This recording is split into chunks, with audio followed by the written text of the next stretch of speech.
para falar do sucesso que está fazendo a Secretaria de Pequenos Negócios do Governo do Estado do Acre. É uma secretaria recém-criada, foi criada logo no início do governo Tião Viana e tem feito uma mobilização fantástica no sentido de identificar famílias que estão abaixo da linha de pobreza e fazer um cadastramento dessas famílias, oferecer uma formação profissional e depois apoiar para a construção de um pequeno negócio. Na linha de frente desse trabalho está o secretário José Reis, tem também a Silvia Monteiro e a senhora Bete Pinheiro, que são 3 pessoas absolutamente dedicadas a esse trabalho e que têm feito um resultado fantástico. No último sábado, eu tive a oportunidade de visitar, juntamente com a Silvia e com a Bete Pinheiro, 4 experiências muito interessantes de pequenos negócios que estão dando certo, estão melhorando a vida e a renda das pessoas diretamente envolvidas e que servem de exemplo para outras pessoas no sentido de buscar uma qualificação profissional e, ao mesmo tempo, buscar um microcrédito para desenvolver a sua potencialidade. Nós visitamos o empreendimento da Dona Maria Rita, lá no bairro Santa Inês, um empreendimento muito humilde, onde ela vendia churrasquinho na beira da rua e conseguiu o apoio para a aquisição de um carrinho de lanche, onde ela teve uma melhoria significativa da sua condição de trabalho. É incrível a felicidade que as pessoas demonstram com o mínimo que recebem quando têm um apoio dessa natureza. Nós visitamos também, num bairro próximo ao Santa Inês, a senhora Maria Aparecida Gonçalves, com seu salão de beleza Canaã. Ela também obteve um treinamento para essas atividades de beleza e recebeu um financiamentozinho para a instalação do seu salão de beleza. Estava absolutamente satisfeita com a possibilidade de ter a sua renda incrementada a partir desse seu salão. Ao mesmo tempo, a gente fez uma visita de um empreendimento que é tocado por um filho, o jovem Felipe Rodrigues de Souza, de Araújo, com 18 anos, que aprendeu de sua mãe a atividade de cabeleireiro.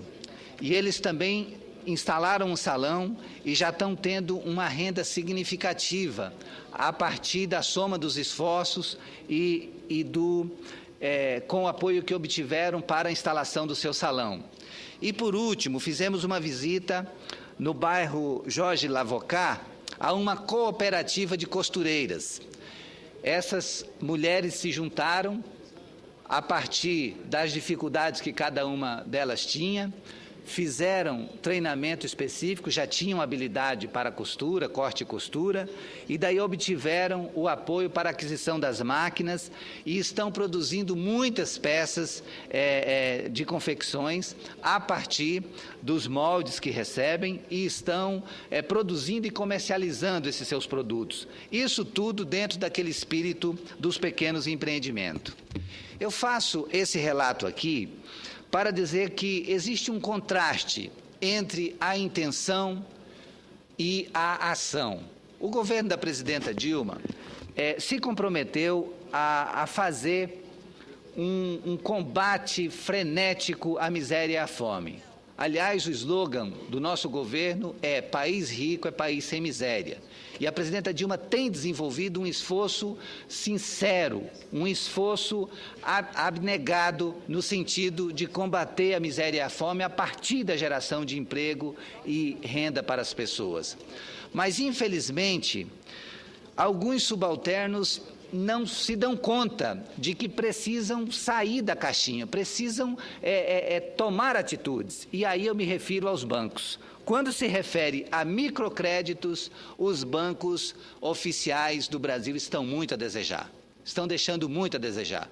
Banco do Brasil, Caixa Econômica Federal, Banco da Amazônia, eles fazem tantas exigências na hora de um microempreendimento que as pessoas acabam não conseguindo o que pretendem. Então, nesse sentido, é que nós estamos fazendo esse pronunciamento no dia de hoje, porque há uma preocupação sincera da presidenta Dilma, há uma determinação ministerial no sentido de que aconteçam a multiplicação dos negócios, dos pequenos negócios. Existe um exemplo prático do governo do Acre, que é a Secretaria de Pequenos Negócios, identificando pessoas que precisam desses empreendimentos e trabalhando com esses empreendimentos, mas o contraponto de tudo isso é a ausência de flexibilidade por parte dos bancos no sentido de oferecerem créditos de maneira mais objetiva e que atenda verdadeiramente àqueles que precisam, porque os cadastros que eles exigem e as garantias que eles exigem é só para quem já tem dinheiro, não é para uma pessoa que não tem dinheiro e que está precisando fazer um investimento no sentido de melhorar o seu empreendimento. Esse assunto que eu trago nesse pronunciamento de hoje não é um assunto paroquial, isso é um assunto nacional, porque a gente sabe que em todas as regiões do país existe a necessidade de financiamento para os micro e pequenos negócios. Os microempreendedores precisam de apoio dos bancos para poderem desenvolver melhor as suas atividades. Então, essa reflexão que eu trago é de um tema da máxima seriedade e amplamente reconhecido em todo o Brasil. Eu falo do enfrentamento à pobreza e das estratégias mais eficazes para vencê-la. Há décadas, combater a pobreza não tem sido uma tarefa fácil, mas seguramente tornou-se ainda mais difícil por causa da crise mundial, que tem provocado ou tem acentuado fragilidades em várias economias desde 2008. Por conta da crise, temos o aumento do desemprego em muitos países, o aumento do custo dos alimentos e o aumento do número de pessoas em situação de pobreza. Estimativas apontam que há mais de 900 milhões de pessoas nessa condição no mundo, podendo chegar a 1 bilhão e 200 milhões de pessoas. Por isso mesmo, estratégias de enfrentamento tornam-se, a cada ano, mais determinantes para que seja possível vislumbrar futuras gerações mais desenvolvidas e menos endividadas. Um dos programas adotados pelo Brasil é o microcrédito, e sobre isso aqui eu gostaria de fazer um reconhecimento e uma cobrança e também um apelo. No nosso país, graças a diversos e vitoriosos programas, como Bolsa Família e outras ações de alcance social e econômico adotadas pelo governo do ex-presidente Lula e também atualmente pela presidenta Dilma, mais de 30 milhões de brasileiros e brasileiras conseguiram sair das camadas sociais mais baixas. Eliminar a pobreza continua sendo a principal meta da nossa presidenta Dilma Rousseff, cujo governo tem por lema "País rico é país sem miséria". Acabar com a fome no Brasil é um desafio que exige muito mais do que programas de transferência de renda, por mais necessários que sejam. É preciso criar condições para que os brasileiros e as brasileiras pobres possam construir eles próprios os seus destinos. O desempenho da economia brasileira nos últimos anos tem contribuído para isso. No entanto, ainda existem gargalos muito importantes que precisam ser resolvidos o quanto antes, e um deles é justamente a questão do microcrédito. Quero tratar sobre esse assunto porque não é um assunto novo no Brasil. Em 2006, o economista Mohamed Yunus, com amplo trabalho sobre o microcrédito e autor do livro O Banqueiro dos Pobres, foi laureado com o Prêmio Nobel da Paz. Para Mohamed Yunus, é impossível ter paz com pobreza. Em 1976, no Bangladesh, Yunus constatou as dificuldades de pessoas carentes em obter empréstimo. Como elas não podiam oferecer garantias, os bancos se recusavam a emprestar pequenas quantias que permitiriam àquelas pessoas comprar materiais para trabalhar e vender em busca de sobrevivência. Os bancos taxavam os empréstimos com juros altos.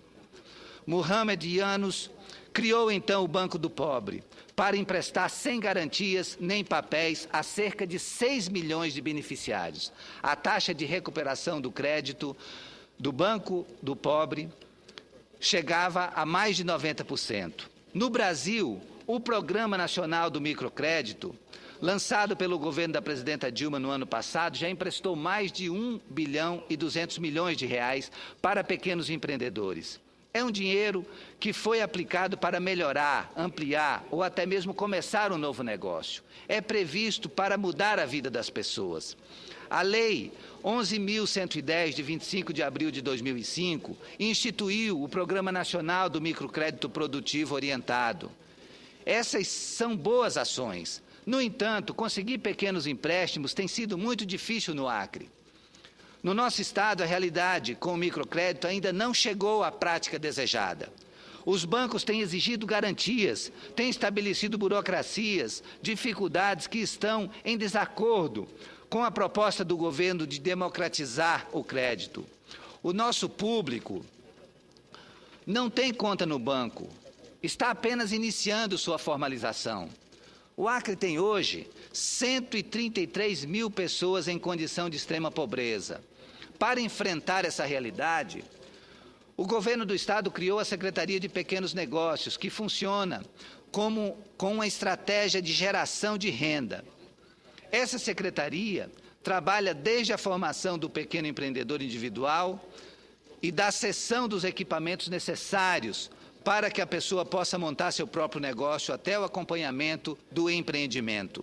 As pessoas são identificadas, são treinadas, elas recebem os equipamentos básicos para desenvolver suas atividades e aí precisa da ajuda do banco, que é justamente o microcrédito.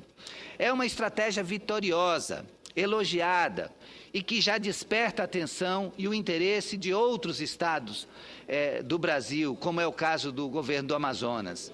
Isso nos dá muito orgulho, porque prova que o governo do Acre está atuando da maneira correta. No entanto, hoje, apesar de o governo federal ter dado passo fundamental para a concessão do microcrédito, apesar da acertada atuação do governo do estado, os bancos não estão liberando os recursos como seria esperado, o que na prática exclui o futuro desse pequeno empreendedor. Essas pessoas precisam de capital de giro, de dinheiro para manter seus negócios em funcionamento. Para conceder o crédito, os bancos tratam hoje microempreendedor que está se formalizando como tratam aquele cliente já conhecido pela instituição, aquele que já possui conta corrente e que apresenta garantias conhecidas. E isso provoca frustração. Por exemplo, a Secretaria de Pequenos Negócios do Acre chega a mobilizar 100, 150 pessoas aptas para os microempreendimentos, mas, ao final, apenas 2 ou 3 pessoas conseguem receber o crédito. Ou seja, de cada 100 pessoas que procuram o Banco do Brasil, o Banco da Amazônia ou a Caixa Econômica Federal em busca de microcrédito, apenas 1 ou 2 pessoas têm acesso. O microcrédito, é bom lembrar, é voltado para o engraxate, o vendedor de churrasquinho, o pipoqueiro, a manicure. São pessoas que necessitam de valores baixos, baixíssimos, para poder tocar os seus negócios. Temos então, duas realidades. Enquanto o governo do estado atua em várias frentes para reduzir o índice de mais de 18% da população acreana que vive abaixo da linha de pobreza, investindo 24 milhões só este ano para conseguir esse objetivo, os bancos oficiais se limitam a agir como instituições financeiras a serviço de quem já tem os meios de obter crédito. Portanto, temos hoje uma situação que precisa mudar. Não é razoável que um país pretenda acabar com a miséria e permita que seus bancos oficiais mantenham obstáculos para liberar o dinheiro para o crédito, principalmente para os microempreendedores. Para conseguir um microcrédito produtivo orientado, junto aos bancos oficiais, a Caixa Econômica Federal, o Banco do Brasil, o Banco da Amazônia, são exigidos documentos de toda a ordem. Cópia de RG e CPF, comprovante de residência atualizado, comprovante de renda, dados cadastrais, avalista e uma série de outros documentos. O valor do empréstimo é definido a partir do resultado da avaliação de risco de crédito, com valor mínimo de entre 300 e o máximo de R$15 mil, com taxa de juros de 0,64% ao mês. As garantias exigidas são aval pessoal para grupo solidário ou aval de terceiros. Para crédito de até R$2 mil poderão ser aceitos ambos os tipos de aval. Os créditos acima de R$2 mil só podem ser concedidos com aval de terceiros. São as exigências para os avalistas que são questionadas, já que muitos beneficiados pelos programas de apoio aos pequenos negócios nunca tiveram cadastros em bancos. O que os empreendedores, o que compreendemos é que os bancos poderiam ser mais flexíveis em suas exigências. Para concluir, senhora presidenta Ana Amélia, gostaria de ressaltar que as experiências que estão sendo desenvolvidas no Acre têm tido bons resultados. No ano passado, a Secretaria de Pequenos Negócios atendeu 1.287 pessoas que já estão com seus projetos de empreendedorismo em início e em pleno acompanhamento. Ou seja, que já fizeram a capacitação e hoje estão no estágio da fase de comercialização, precisando de capital de giro para poder evoluir. Elas fazem parte de cadeias de produção que vão desde alimento, estética, tecelagem, extração de óleo ou produção de mel. São pessoas que tinham um perfil de beneficiários do Cadastro Único do Bolsa Família, que de uma renda pequena passaram a ter ganhos que variam entre R$700 e R$1.500. São pessoas que precisam de apoio e de recurso para seguir em frente. Nosso apelo, portanto, é para que o modelo de enfrentamento à pobreza adotado no Acre possa ser conhecido, para que essa iniciativa possa ter continuidade, para que seja rediscutida a liberação de recursos dos bancos para os microempreendedores. O governo do Acre está evoluindo na estratégia do enfrentamento da pobreza pela base, mas os bancos, até o momento, infelizmente, não estão acompanhando a contento essa evolução. No Acre, é um desafio a ser superado e nós esperamos, nesse momento, tornando essa situação pública, a gente também possa buscar os caminhos de simplificar o acesso ao crédito para o microempreendedor. Então, era isso que trazia para esse pronunciamento, senhora presidente, no sentido de dizer que há um esforço da presidenta Dilma, nós reconhecemos a sinceridade e o total empenho da presidenta no sentido de fazer esse combate à miséria e à fome, no sentido de resgatar famílias que estão abaixo da linha de pobreza a partir dos microempreendimentos, mas, infelizmente, os bancos oficiais não estão completamente atentos e afinados com esse desafio e ficam criando burocracias que, a meu ver, poderiam ser flexibilizadas para permitir um crescimento maior dos microempreendimentos. E o governo do Acre, graças a Deus, a gente tem esse testemunho a fazer, saiu na frente com a Secretaria de Pequenos Negócios. Essa secretaria já atendeu mais de 1.250 pessoas no ano passado. Esse ano já vai contabilizando 1.500 famílias que estão recebendo apoio, treinamento e equipamentos para desenvolver os seus microempreendimentos. E agora resta a sensibilização dos bancos para que eles flexibilizem e facilitem os microcréditos para que esses empreendimentos ganhem força e essas famílias possam se desenvolver plenamente. Muito obrigado.